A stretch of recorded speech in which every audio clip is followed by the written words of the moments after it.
Bonjour, c'est Peggy Ebring. Dans cette courte vidéo, je voudrais vous donner une astuce pour vous aider à gérer vos peurs. En fait, il faut savoir que la peur est tout à fait normale. C'est normal de ressentir de la peur quand on va accomplir quelque chose auquel on tient ou quelque chose qu'on va faire pour la première fois. Donc, c'est tout à fait normal. Je vous invite à avoir de la bienveillance et à accueillir cette peur quand elle vient en se disant « Ok, c'est normal. Le problème n'est pas la peur en elle-même, mais plutôt comment est-ce qu'on la gère. » Vous voyez ?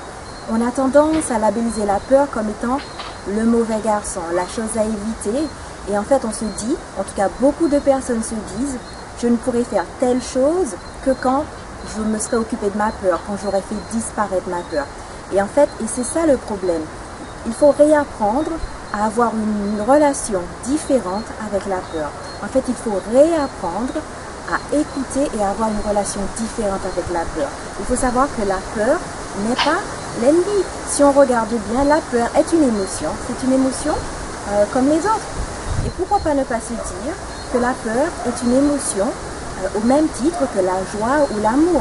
Le problème, c'est qu'on donne à la peur beaucoup plus de pouvoir que l'on donne aux autres émotions. On donne à la peur le pouvoir de nous dire ce qu'on peut faire ou ne pas faire, ce qu'on peut dire ou ne pas dire. Et c'est bien ça le problème. La peur en elle-même n'est pas l'ennemi. En fait, c'est un informateur. La peur est là pour vous informer, vous donner un message. Et en fait, il faut réapprendre à écouter le message, car c'est l'enfant intérieur qui est en train de vous parler. Pour peu que quand vous soyez petit ou petite, par exemple, on vous a beaucoup réprimandé quand vous exprimiez, vous avez développé cette peur de vous exprimer en public ou de donner votre opinion, parce qu'en fait, vous receviez des claques, ou on vous disait de vous taire et vous vous sentiez humilié quand vous essayez, tout petit ou tout petite, de vous exprimer. Donc il y a cette peur qui s'est inscrite dans votre psyché, dans votre cerveau, et elle ressort à chaque fois qu'il faut par exemple que vous vous exprimiez. Donc vous êtes quelqu'un par exemple de très timide et de réservé. Donc il faut accueillir cette peur et l'observer et écouter ce qu'elle a à dire, écouter ce que l'enfant intérieur a à dire. Il va peut-être vous dire généralement quelque chose qui n'est pas agréable, mais qui peut être utile ou pas. Vous voyez, il va peut-être vous dire, oh mon Dieu, je pense que je vais être ridicule, on va me laminer, je ne m'en sortirai jamais, c'est ma première conférence, je vais oublier ce que je vais devoir dire, etc., etc., blablabla, blablabla. Mais voilà, donc vous apprenez à écouter le message de la peur. Et vous verrez, cet enfant intérieur, quand on commence à l'écouter, l'intensité de la peur diminue. Vous voyez, c'est comme un enfant, moins on l'écoute, plus il crie fort pour pouvoir être écouté et entendu. Et là, c'est pareil. Avec bienveillance, on va se poser, on va arrêter, on va inspirer et on va expirer doucement. Et on va observer et écouter ce que la peur a à nous dire. Et donc, on va l'écouter, ce message.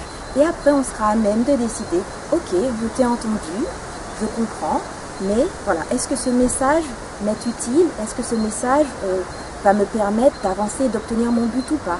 Et c'est après à chacun de prendre la décision de est-ce que j'écoute la peur? Est-ce que la peur va me pousser à une certaine action ou est-ce que je décide de faire autrement, voyez-vous? Donc cette peur, elle nous informe et en fait elle nous donne l'opportunité de grandir. Et c'est ça qui est essentiel. Il faut voir que la peur est une opportunité de grandir, car c'est une opportunité de parler à l'enfant intérieur, de l'écouter, de découvrir des choses inconscientes qui tournent, vous voyez, dans notre subconscient et qui remontent quand on a ces moments de stress et ces moments de peur. Et donc c'est l'opportunité de grandir et de dépasser ça.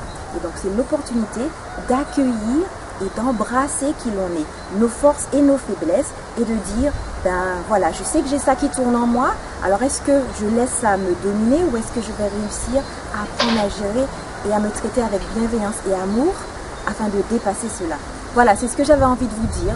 Et si vous voulez avoir plus d'informations sur comment gérer votre peur, plus de techniques, plus d'astuces, je vous invite à une conférence que je vais donner le 27 octobre au centre Graines de Plénitude au François. Vous allez pouvoir découvrir d'autres astuces et d'autres techniques que vous pourrez implémenter dans votre vie de tous les jours. C'est une conférence qui va vous donner des techniques pour pouvoir dépasser vos peurs et libérer votre lumière. Vous voyez, je crois véritablement que chaque personne a une lumière, a quelque chose à partager, a un don à partager avec le monde extérieur.